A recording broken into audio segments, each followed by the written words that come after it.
नमस्कार, न्यूज 24 मध्य प्रदेश छत्तीसगढ़ के इस खास कार्यक्रम क्या हाल है में आपका एक बार फिर स्वागत है। और आज मैं आ पहुंचा हूं इंदौर के 56 दुकान पर, जहां पर 56 दुकान एसोसिएशन के बारे में भी जानेंगे कि उनके क्या हाल है और उसके साथ ही यहां पर पहुंचने वाले ग्राहक जो हैं उनके क्या हाल है। इन सभी मुद्दों पर इनसे चर्चा करेंगे कि चुनाव को लेकर क्या सोचती है यहाँ की जनता, कैसा प्रत्याशी होना चाहिए, या फिर इंदौर के लिए जो विकास कार्य किए हैं वो पूरे हुए या नहीं हुए, नेता के द्वारा किए गए वादे कितने पूरे होते हैं कितने नहीं, और कितने विकास कार्य धरातल पर उतरते हैं। इन सभी सवालों के जवाब यहाँ पर हम जनता और 56 दुकान के एसोसिएशन से जानेंगे। मेरे साथ में जॉनी अंकल मौजूद हैं, इंदौर का जॉनी हॉट डॉग जो काफ़ी फेमस भी है। अंकल क्या हाल है आपके? बहुत बढ़िया साहब। अच्छा अंकल, कैसे देखते हैं इस बार लोकसभा चुनाव को? क्या वाकई में जो नेताओं ने वादे किए थे वो वादे पूरे हुए हैं? नहीं, वादे का अब तो सब चीज़ पूरी हो रही है साहब। जो डेवलपमेंट है भयंकर हो रही है, ऐसा कभी हमने देखा नहीं था जो ये 5, 7, 8 सालों में हो रहा है। क्योंकि अब जो हमारा युवा जो है दुनिया भर में है, उसके पास में एक पावर आया है साहब। और युवाओं का देश है ये, आप समझते हो। युवाओं पे हमको बहुत नाज है, तो युवा शक्ति बहुत मजबूत हुई है, तो देश मजबूत होना स्वाभाविक है। अच्छा, कहाँ कमी पेशी मानते हैं कि क्या कुछ और सुधार इंदौर शहर में होना चाहिए? क्योंकि आप एक 56 दुकान पर मौजूद हैं और ये 56 दुकान जो है शहर का एक सितारा है, एक तरीके से सितारा इसको माना जाएगा। नहीं, हमको तो कोई कमी पोशी नहीं दिखती साहब। जैसे मन में तो आदमी क्या जब से पैदा हुआ जब से कमी पोशी लाता रहता है, वो ये फालतू के नाटक हैं। तो ये कमी पोशी कुछ नहीं है साहब। अब बहुत बढ़िया चल रहा है, सब ब्रांडेड कपड़े पहन रहे हैं, सब अच्छा खा रहे हैं, अच्छा पहन रहे हैं। 1 मिनट में कुछ आपको यहाँ वारदात होती है तो प्रशासन शासन दोनों आ जाते हैं। और क्या लोग हैं आप? इस बार व्यापारी किसको चुनने जा रहा है? व्यापारी हो तो हम तो सनातनी लोग हैं साहब। देखो, हमको चुनना और नहीं चुनना हो तो आप समझते हो हम सनातनी कहाँ जा रही है। अब सैकड़ों साल से हम मार खा रहे हैं साहब, सहन कर रहे हैं हम, तो अपमान हमारा। लेकिन अब थोड़ा सा हम जागे हैं सनातनी लोग। अच्छा, क्या हाल है आपके? सर ओम नमः शिवाय, जय श्री राम। क्या हाल है? रामनवमी की बहुत बहुत शुभकामनाएं सबको। बहुत बहुत शुभकामनाएं हमारे तीनों भाइयों को। बिल्कुल, मैं आपसे ये जानना चाहूँगा कि 56 दुकान जो है इस पर जो विकास कार्य हुए, क्या कोई कमी पेशी रह गई है जिसमें और विकास कार्य यहाँ पर होना चाहिए? जी, कमी तो देखा जाए पहले के हिसाब से कोई कमी वैसी नहीं है, और यूँ मन की कमी बहुत है। मन में तो चाहे जो कि ये अच्छा बना तो और अच्छा होना चाहिए, ये होना चाहिए तो और अच्छा होना चाहिए। अच्छा तो होता ही रहना चाहिए, इसमें कोई डाउट नहीं है। और पर अभी पहले से बहुत कुछ अच्छा है। अच्छा, व्यापारियों के मन में इस बार क्या है लोकसभा चुनाव में? ऐसा है कि हम लोग श्री राम के लोग हैं, और श्री राम वाले लोग क्या चाहेंगे वो तो आप भी जानते हो, मैं भी जानता हूँ, सभी लोग जानते हैं। अच्छा, क्या मानते हैं कि जो विधानसभा या लोकसभा चुनाव जब आते हैं, जब नेता आपके द्वार आते हैं, कई वादे करते हैं, तो क्या वो वादे पूरे होते हैं, धरातल पर उतरते हैं, मानते हैं? देखिए, ये जो बहुत सारी जो समस्याएं होती है, तो समस्याएं तो सभी पूरी तो हो नहीं सकती है ना। ऐसी बहुत सारी समस्याएं रहती है जो नेता लोग जो आते हैं और वो करते हैं, वादे करते हैं, ये करते हैं, उनको पूरा होने में टाइम तो लगता है। आज अपन चाहें कि आज आटा गेहूँ बोया और आज ही रोटी खा लें तो ऐसा हो नहीं सकता है। वो भी कुछ मेहनत तो करते ही अपन लोगों के लिए, क्योंकि अगली बार फिर आना है उनको। तो ये किसी को दोष नहीं देंगे हम लोग कि केंद्र सरकार की योजनाओं का लाभ मिलता है व्यापारियों को? सभी को कौन सी योजनाओं का मिल गया अब तक? नहीं, जितने भी व्यापारी लोगों के जो योजना का जो लाभ होता है वो बराबर हम लोगों को समय समय पे मिलता है। जी, समय समय पर लाभ मिलता है व्यापारियों को। गुंजन भैया क्या हाल है आपके? एकदम बढ़िया नंबर। अच्छा, लोकसभा चुनाव है नज़दीक, ऐसे में व्यापारी के मन में क्या है? व्यापारी के मन में क्या है उससे तो कुछ मीनिंग नहीं है। जनता के मन में क्या है? व्यापारी का एक बड़ा रोल होता है। अगर हम ये बोलते हैं कि व्यापारी के मन में क्या है, तो मैं ये मान के चलता हूँ कि जो आम जनता के मन में है वही व्यापारी के मन में है, और मन की बात जो कर रहा है वही मन में है। एक सीधी सी बात है कि चुनाव इतना नीरस हो गया है कि मैं पर्सनली ये मान के चलता हूँ कि अभी हिंदुस्तान में चुनाव हो रहा है या मध्य प्रदेश में चुनाव हो रहा है, इस बात की तो अभी तक कहीं भी गुंजायमान नहीं है, क्योंकि विपक्ष उतनी तैयारी से नहीं है जितनी तैयारी से सत्ता पक्ष है। सत्ता पक्ष हर दिन अपनी तैयारी करता रहा और उसने 10 साल तक इस तैयारी को किया। तो वो तैयारी जो की वो हमें ऐसा लगता है कि ये वॉकओवर जैसी कंडीशन हो गई, कोई लड़ने के लिए नहीं है तो चुनाव क्या है। अच्छा, क्या मानते हैं कि जो विकास कार्य हुए हैं क्या वो पूरे हुए हैं, या फिर भी कुछ ऐसे विकास कार्य जो आप याद दिलाना चाहते हैं सरकार को कि आने वाले 5 साल में वो होना चाहिए? अगर मैं बात करता हूँ केंद्रीय सरकार की, तो दिमाग सिर्फ एक ही जगह घूम रहा है कि वो व्यापारी जो एक बड़ी मात्रा में टैक्स दे रहा है उसकी पेंशन का क्या होगा। अब जरूरत है कि जब आप विकासशील देशों की बराबरी कर रहे हो तो जरूरत यह है कि जो व्यापारी जिस प्रोपोर्शनेट से टैक्स दे रहा है उस प्रोपोर्शनेट से उसकी पेंशन की तरफ ध्यान होना चाहिए, क्योंकि सरकार में जो काम कर रहे हैं उन्हें तो अपनी पूरी आयु होने के बाद में, मतलब कार्मिक आयु होने के बाद में उन्हें एक सिक्योरिटी है, पर व्यापारी को कोई सिक्योरिटी नहीं है। उसका अगर कल व्यापार बंद हो जाएगा तो परसों उसके पास में कुछ भी नहीं है। तो 2 बातें जो मुझे समझ में आती है, एक तो व्यापारी को पेंशन, और दूसरी बात मैं ये करता हूं कि जब आप आयुष्मान पे एक बड़ा खर्चा कर रहे हैं तो मैं एक ही शब्द बोलता हूं कि prevention is better than cure.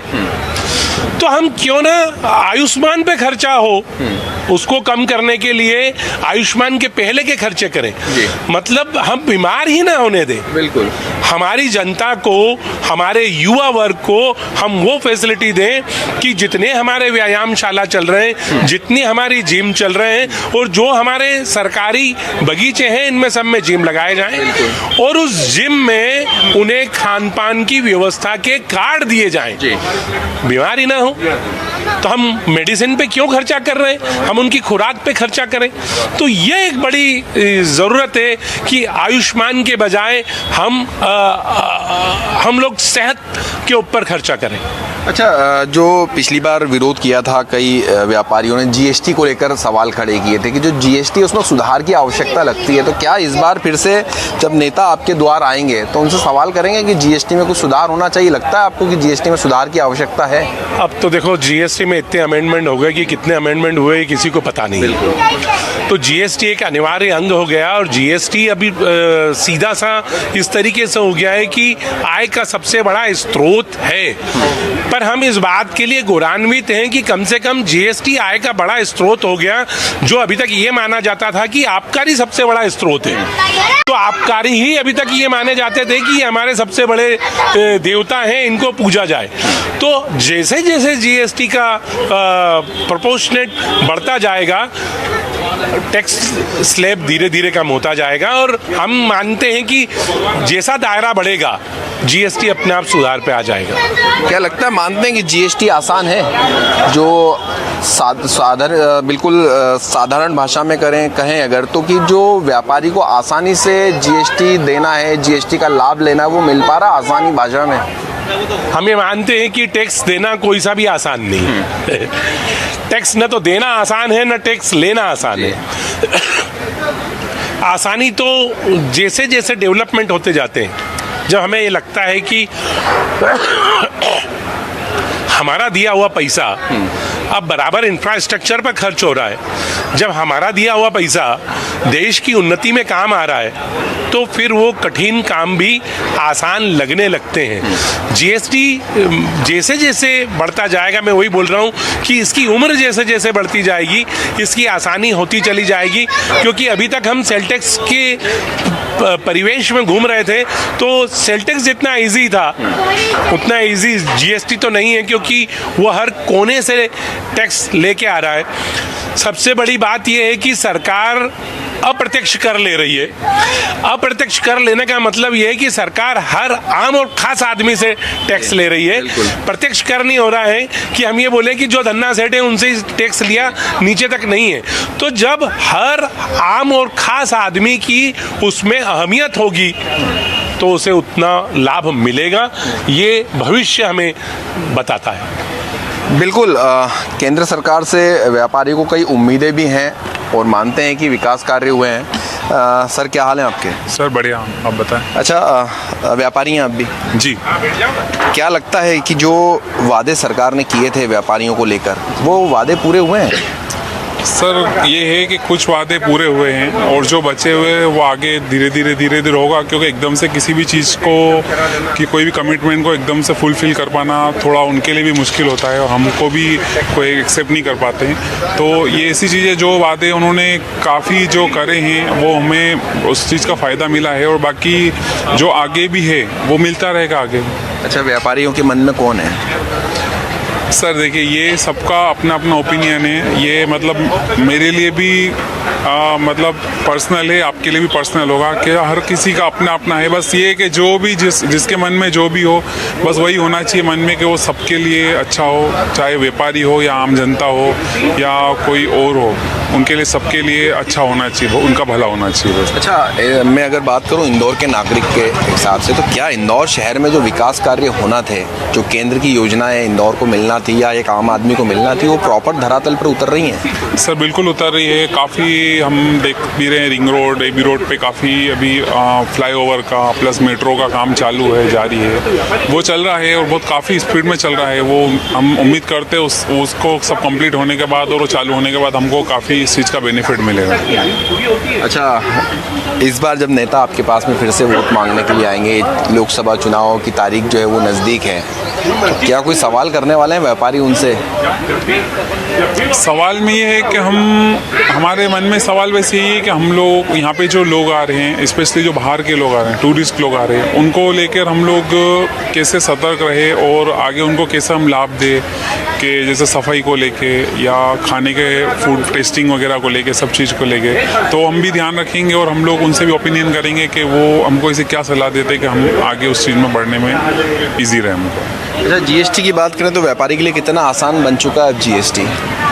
ये जीएसटी के ज़्यादा अलग अलग सब चीज़ ना होते हुए एक ही चीज़ में हम लोग ये कि हमको सब एक ही चीज़ में फोकस करके एक ही चीज़ को, जैसे जीएसटी को ही हमको पे करना है, हमारे लिए मतलब इजी हो गया है ये चीज़। बिल्कुल जीएसटी भी इजी हो गया है। सर क्या हाल है आपके? बस बढ़िया सर। क्या व्यापार है आपका? सर बढ़िया है, मेरा सैंडविच का व्यापार है, फास्ट फूड का व्यापार है। अच्छा इस बार व्यापारी जो है किसको चुनने वाला है लोकसभा चुनाव में?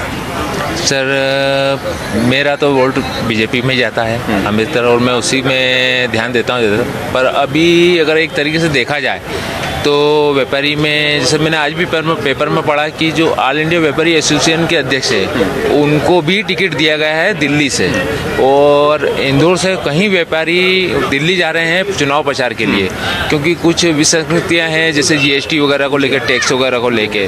तो व्यापारियों को अब ये लग रहा है कि भैया अब हमारी भी बात सदन में पहुँच सकती है क्या, तो उसको देखते हुए ऐसा तो लग रहा है कि अब शायद व्यापार का, और जिस हिसाब से स्मार्ट सिटी के प्रोजेक्ट हुए केंद्र सरकार से हमें, और जो स्वच्छता अभियान चला है, इंदौर कई बार से नंबर 1 आ रहा है और लगातार ही चल रहा है हमारा, तो व्यापार तो बहुत अच्छा चल रहा है, भगवान राम जी की कृपा रही। क्या सोचता है व्यापारी, विकास कार्य जो होना थे वो विकास कार्य हुए हैं और जो केंद्र की योजना है वो धरातल पर उतरी है? सर अगर अपन 100% लेके चले तो नहीं है, लेकिन पिछली सरकारों की तुलना में मोदी सरकार बहुत अच्छा कार्य कर रही है। कम से कम आज जो पैसा दिल्ली से चलता है वो व्यक्ति के खाते में पहुंच रहा है, चाहे दूसरी कहीं किसानों की योजना ले लो, लाडली लक्ष्मी ले लो। भ्रष्टाचार की सीमाएं बहुत कम हुई है, ठीक है अभी थोड़ा बहुत चल रहा है, पर अब ऐसी कंडीशन है कि बाटे में नमक बराबर है, और उसको भी लेके मोदी जी ने अभी घोषणा करी दी है अपने भाषण में कि ना खाऊंगा ना खाने दूंगा, और जिस हिसाब से उन्होंने अभी अधिकारियों के ऊपर और नेताओं के ऊपर जो कार्रवाई चल रही है, उससे एक व्यापारी वर्ग तो ठीक है, जनता भी और सभी लोगों में एक उम्मीद जगी है कि नहीं अब भ्रष्टाचार के खिलाफ कार्रवाई हो रही है। क्या मोदी जी को जिस उम्मीदों में हमने वोट दिया था, अब वो खरा उतर रहे हैं। तो बिल्कुल ये व्यापारी है जो ख़ास तौर पर अपने जो इच्छाएं वो व्यक्त कर रहा है। युवा भी यहाँ पर पहुँचे हुए हैं। कहाँ से हैं आप? बिलासपुर छत्तीसगढ़ से। छत्तीसगढ़ से हैं। क्या हाल है? सब बढ़िया है। अच्छा, क्या लग रहा है इस बार छत्तीसगढ़ वाले किसको चुनने वाले हैं? छत्तीसगढ़ वाले इस बार तो विधानसभा चुनाव में देख चुके हैं, मोदी जी की लहर ने विधानसभा चुनाव में सरकार पूरी पलट दी। इस बार भी भाजपा ही आएगी। हमारे 12 लोकसभा सीटों में 12 बारी भाजपा आएगी। अच्छा, छत्तीसगढ़ में कितना विकास कार्य हुआ है? क्या मानते हैं कि यूथ को लेकर भी रोजगार जो है वो छत्तीसगढ़ में बढ़ा है? रोजगार पिछली जो 5 साल की सरकार थी, कांग्रेस की सरकार, उसमें गरीबों के लिए और जो निजी वर्ग थे, मतलब माइनॉरिटीज़ थी, उनके लिए बहुत काम हुआ है और विकास भी अच्छा ही हुआ है। अब अभी 2 महीने ही हुए हैं जस्ट भाजपा को, दिसंबर में आई थी सरकार भाजपा की। अब देखते हैं कितना विकास होता है। अभी तक तो जो पिछले 5 साल में ठीक ही हुआ है, कांग्रेस सरकार थी। वैसे मैं कांग्रेसी हूँ विधानसभा के लिए, लेकिन लोकसभा में मोदी जी को सपोर्ट है। हमारा युवाओं का पूरा सपोर्ट मोदी। जो आपके वहाँ पे वर्तमान में सांसद हैं जी, क्या उन्होंने जो पिछले लोकसभा चुनाव 2019 में हुए थे, जब जो वादे किए थे, क्या वो वादे पूरे हुए हैं? धरातल पर उतरी हैं केंद्र की योजनाएं छत्तीसगढ़ में? जी, ऐसे कई योजनाएं जो उन्होंने वादा किया था वो तो करे हैं उन्होंने, मतलब फुलफिल करे हैं जनता की नीड्स को। लेकिन बिकॉज ऑफ डिफरेंस था लोकसभा, मतलब सांसद थे भाजपा के और वो, तो इम्प्लीमेंटेशन में बहुत दिक्कतें आई थी। कोई सांसद जो चीज़ पास करते थे वो चीज़ इम्प्लीमेंट नहीं हो पाती थी। तब राज्य सरकार के ज़्यादा कभी वो हो जाता था। उस समय मेजॉरिटी थी कांग्रेस की, तो उस समय जितना काम उनसे बना, माननीय सांसद जी अरुण साहू जी जो अभी वर्तमान में डिप्टी सीएम है हमारे, उन्होंने अच्छा काम किया उन्होंने, जितना उनसे हो सकता था। बाकी तो थैंक यू सो मच। अभी इस बार चुनाव में वोट नहीं डाल पाएंगे? नहीं, इस बार मैं नहीं डाल पाऊँगा। इस बार वोट नहीं डाल पाएंगे। आप वोट दे सकते हैं 18+ है। First time vote? First time Lok Sabha. अच्छा, कितना उत्साह है आपके अंदर इस बार वोट करने को लेकर, क्योंकि पहली बार आप ईवीएम के ऊपर अपना हाथ चलाएंगे? उत्साह तो बहुत है, क्योंकि वोट देने का तो हमको ही था कि वोट देंगे, 18+ होंगे तो बीजेपी को सपोर्ट करना है, बीजेपी की सरकार लानी है लोकसभा में। अच्छा, क्या वजह है कि लगातार जो युवाओं का झुकाव है वो बीजेपी की तरफ लगातार होता जा रहा है? बीजेपी की सरकार तो डिफेंस एक्सपेंडिचर में इंडिया के बहुत काम किया है, इकोनॉमिकली भी हम स्ट्रांग हुए हैं कंट्री, और बस कुछ वजह है जैसे उन काम करनी चाहिए बीजेपी सरकार को, जैसे एम्प्लॉयमेंट में, क्योंकि यूथ कई देख रहे हैं हम अनएम्प्लॉयड हैं, ये सब पे थोड़ा ध्यान देना चाहिए। क्या लग रहा है इस बार जब आप वोट करेंगे तो मन में कहीं ना कहीं जो रोजगार देने के सवाल हैं या जो अन्य सवाल हैं वो दिमाग में रहेंगे, उसको देखकर वोट करेंगे? जी, उसको भी देखकर वोट करना है, अब देखते हैं। अच्छा, प्रत्याशी कितने मायने रखता है आपके लिए? प्रत्याशी का चेहरा इस बार होने वाला है या फिर वही जो मोदी फैक्टर चल रहा है, मोदी का चेहरा चल रहा है, वही होगा इस बार भी चुनाव में? देख के तो ऐसा ही लग रहा है कि मोदी चेहरे होंगे, मोदी ही। आप क्या सोच कर वोट करेंगे? मोदी को देखकर करेंगे, प्रत्याशी को देखकर करेंगे? मोदी को देख के करना है। मोदी को देखकर करेंगे। प्रेरित है मोदी से? हाँ, ये यूथ है कहीं ना कहीं प्रेरित भी है, और जिस तरीके से लगातार जो काम हो रहे हैं उसका ज़रूर यहाँ पर बात कर रहे हैं, कह रहे हैं अच्छा विकास हुआ है। अच्छा दोस्त, खाने के आप मज़े लो, एंजॉय करो। कहाँ से हैं आप? मंदसौर से हैं। 18+ हैं? हाँ। वोट पहली बार डालेंगे, दूसरी बार डालेंगे? वोट पहली बार डालेंगे। पहली बार डालेंगे। अच्छा, कितना उत्साह है पहली बार, क्योंकि वोट डालना है आपको, ईवीएम के पास जाएंगे, तो उत्साह कितना है मन के अंदर? उत्साह तो बहुत सारा है, और वोट मोदी जी को ही डालूंगा, क्योंकि बना रखा है मन? हाँ, मन बना रखा है, मोदी जी को ही वोट डालना है।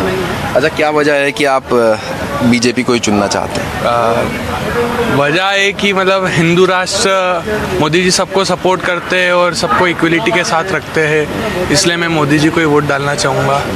अच्छा, क्या लगता है कि रोजगार बढ़ा है, युवाओं को रोजगार मिल रहा है? हाँ, युवा को रोजगार मिल रहा है मोदी जी के आने से, मतलब वो नई नई योजनाएं निकालते, किसानों के लिए निकालते, सबके लिए, तो बहुत फ़र्क पड़ा है ये रोजगार में। अच्छा, मंदसौर में जो सांसद हैं फिलहाल वर्तमान में, उन्होंने जो 2019 में वादे कर जीत कर आए थे, वो वादे पूरे हुए हैं? हाँ, वो हुए पूरे। विकास हुआ मंदसौर? विकास हुआ है मंदसौर में। अच्छा, मंदसौर में एक बड़ा मुद्दा चल रहा था रेलवे ओवर ब्रिज का, तो लंबे समय बाद शायद हल हुआ है, जहाँ पर लोग घंटों खड़े रहते थे। तो क्या वो वादा पिछले उसमें हुआ था या फिर इस बार हुआ है? कितने सालों से वो ब्रिज अधूरा पड़ा था? वो अधूरा तो बहुत सालों से पड़ा था, पर वो पिछले साल उसका काम पूरा हो चुका था। तो अभी जो नए हमारे विधायक बने हैं वो भी अच्छा मतलब वो भी आगे अच्छा प्रयास कर रहे हैं। क्या लग रहा है कि जो जीएसटी है कितना आसान हुआ है? जीएसटी का कोई नॉलेज ही नहीं है मुझे इतना। अच्छा, लोकसभा चुनाव की अगर मैं बात करूं तो क्या लग रहा है व्यापारियों के हित में कितना काम हुआ है? बीजेपी है, सब हितकारी है, सारी योजनाएं सब बीजेपी लाई है और मार्केट बढ़िया है, रिस्पॉन्सिबल। बीजेपी जितना तय उसका तो विपक्ष कुछ है ही नहीं तो क्या है। व्यापारी के मन में तो आपने बता दिया कि बीजेपी है, लेकिन कैसे देखते हैं कि जो आपका प्रत्याशी है उसने काम किया है या नहीं किया? जो पुराने वादे थे वो पूरे किए कि नहीं किए हैं, इनको लेकर विचार करेंगे वोट डालने के समय? सर विचार करें भी तो किसके लिए करें? कुछ अपोजिट में कोई तो हो, दमदार कोई है ही नहीं, तो अपन इस पर ही डिपेंड है। और काम कर रही बीजेपी। मैं तो क्या मानते हैं कि कांग्रेस के पास में क्या प्रत्याशी नहीं है या नेता नहीं है? क्या कहाँ कमी है वहाँ? प्रत्याशी है ही नहीं सर, है ही नहीं, कोई दमदार चेहरा ही नहीं है। कौन खड़ा होगा? और जो मजबूरी में ही खड़ा है, जो भी खड़ा है इंदौर से तो अच्छा, जब चुनाव में वोट मांगने नेता आपके पास में आएंगे तो क्या आप उनको सलाह देंगे कि कुछ और विकास कार्य होना चाहिए, या फिर क्या व्यापारी के हित में ऐसा और काम करना चाहिए सरकार को जिसको लेकर आप उन्हें बताएंगे? मेरे विचार से तो सब लगे हुए ही हैं व्यापार में, सब गुंजन भैया अध्यक्ष महोदय ये सब लगे ही हैं सर, और व्यापार के हित में सब डिसीजन हो रहे हैं। बढ़िया है, व्यापार अच्छा फल फूल रहा है इंदौर में। तो ये व्यापारी हैं हालांकि जो लगातार अपनी बातें जो वो कहते नज़र आ रहे हैं, और अच्छी बात है कि जिस तरीके से इस बार लोकसभा चुनाव नज़दीक है उसमें वोट डालने के पहले उनके पुराने वादों को याद करेंगे, क्या वादे किए नहीं किए, उन वादों का भी यहाँ पर ज़रूर देखेंगे। सर कहाँ से हैं आप? I am living in Indore. Indore से ही हैं। लोकसभा चुनाव सर नज़दीक हैं, क्या मानते हैं जो लोकसभा चुनाव 2019 में हुए थे, जो वादे किए थे प्रत्याशी ने, वो वादे पूरे हुए, धरातल पर उतरे हैं? 99% श्योर पूरे वादे हुए हैं। अच्छा, इंदौर में विकास अच्छा हुआ है मानते हैं आप? बहुत ही अच्छा है, इंदौर नहीं पूरे एमपी में बहुत ही अच्छा हुआ है। अच्छा, जो केंद्र सरकार की जो योजनाएं होती हैं सर, क्या वो एक आम आदमी तक पहुंचती हैं, पूरी तरीके से उतरती हैं धरातल पर? अगर इंसान लेना चाहता है तो पहुंचती है, ऐसी बात नहीं है कि नहीं पहुंचती है, बट उसका स्कोप उसको मिलना चाहिए कि हाँ मैं ले सकूं, तो उसके द्वारा मिलती है। आज देखिए जैसे महिलाओं के लिए योजना थी, सभी महिलाओं को मिला, कन्याओं के लिए योजना थी, कन्याओं को मिला, विधवाओं के लिए थी, विधवाओं को मिला, जो एजेड है सीनियर सिटीजन उनके लिए थी, उनको मिला, किसको नहीं मिला? जैसे प्रधानमंत्री आवास योजना का है, आवास योजना में सभी को घर मिल रहे हैं, तो इसमें तो कोई कमी नहीं है। इंसान लेना चाहता है तो ज़रूर मिलती है। प्रधानमंत्री जी की तरफ से कुछ कमी नहीं है और हमारे यहाँ के सांसदों की तरफ से भी कुछ कमी नहीं है। वैसे मैं बोलना इस बार इंदौर की जनता किसको चुनने वाली है? 100% बीजेपी, मोदी जी आएंगे, मोदी जी आएंगे। तो इस बार खुलकर जो जनता है वो अपनी बात कर रही है, व्यापारी वर्ग हो, स्टूडेंट्स हो या अन्य किसी की बात की जाए तो खुलकर इस बार वो कह रहे हैं कि वोट किसको देने वाले हैं, किसको इस बार जिताने वाले हैं। हालांकि देखना होगा कि किसका पलड़ा इस बार चुनाव में भारी होता है, किसकी मात होती है, किसकी जीत होती है, ये तो आने वाला वक्त ही बताएगा। कैमरामैन राजा के साथ हेमंत शर्मा, न्यूज़ 24 इंदौर।